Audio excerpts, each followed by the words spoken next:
ইরানি মুদ্রা ইরানিয়ান রিয়ালের মান এখন ইতিহাসের সর্বনিম্ন পর্যায়ে।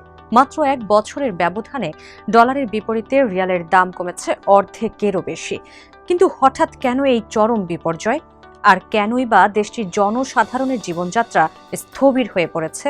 5+ স্টার রেটিং প্রাপ্ত দেশের সর্বোচ্চ বিদ্যুৎ সাশ্রয়ী ওয়ালটন এসি স্মার্ট কমফোর্ট এখন নেক্সট লেভেলে। 2026 সালের ফেব্রুয়ারির শেষ দিকে ইরানি যুক্তরাষ্ট্র ইসরায়েলের যৌথ হামলাই মূলত এই সংকটের মূল কারণ। গত 29 এপ্রিল খোলা বাজারে প্রতি ডলারের বিপরীতে ইরানিয়ান রিয়ালের দাম ছাড়িয়েছিল 18,10,000-এর ঘর। অথচ মাত্র এক সপ্তাহ আগেই এটি ছিল 15 লাখের ঘরে। আরও এক বছর আগে প্রতি ডলারে পাওয়া যেত 8,11,000 ইরানিয়ান রিয়াল। মুদ্রার এই অবাধ পতন এখন সাধারণ ইরানিদের ধরাছোঁয়ার বাইরে।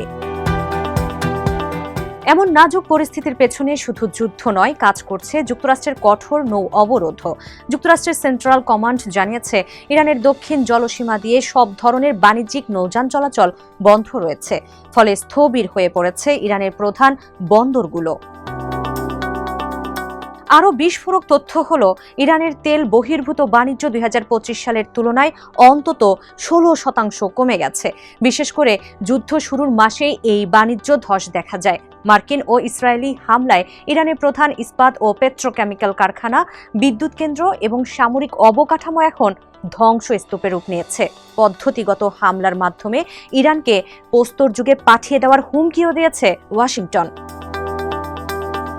ইরানের অর্থনীতির সবচেয়ে বড় চালিকা শক্তি হলো তেল, কিন্তু এখানেও ইকোনমিক চোক হোল্ড বা অর্থনৈতিক শ্বাসরোধ নীতি কার্যকর করছে মার্কিন প্রশাসন। ইরান থেকে রপ্তানিকৃত তেলের 90%-এরই গন্তব্য ছিল চীন। কিন্তু চীনা শোধনাগারগুলোর উপর মার্কিন নিষেধাজ্ঞা এবং ব্যাংকিং চ্যানেলে কড়াকড়ি আরোপের পর সেই পথ রুদ্ধ হয়ে আসছে। চীনের সরকারি তথ্য অনুযায়ী 2026 সালের প্রথম দফায় চীনের সঙ্গে ইরানের দ্বিপক্ষীয় বাণিজ্য প্রায় 50% কমেছে। একই চিত্র দেখা যাচ্ছে সংযুক্ত আরব আমিরাতের ক্ষেত্রেও। আব্রাহাম অ্যাকর্ড এবং পরবর্তী উত্তেজনার জেরে তেহরানের জন্য নিজেদের দরজা বন্ধ করে দিয়েছে ইরানের অন্যতম বড় এই বাণিজ্যিক অংশীদার। আমিরাত থেকে ইরানি প্রতিষ্ঠানগুলো সরিয়ে নেওয়া হচ্ছে, যা তেহরানের জন্য একটি বড় অর্থনৈতিক ধাক্কা। পরিস্থিতি সামাল দিতে বিলিয়ন ডলারের সার্বভৌম তহবিল বরাদ্দ দিয়েছে ইরান সরকার। একই সঙ্গে দিচ্ছে নিত্যপণ্যে ভর্তুকি। কিন্তু একদিকে আকাশছোঁয়া মুদ্রাস্ফীতি আর অন্যদিকে মার্কিন এয়ারক্রাফট ক্যারিয়ারের কড়া পাহারায় থাকা নৌ অবরোধ। এই দ্বিমুখী চাপে নাভিশ্বাস উঠছে ইরানের সাধারণ মানুষের। একদিকে তেলের খনি, অন্যদিকে রণতরী।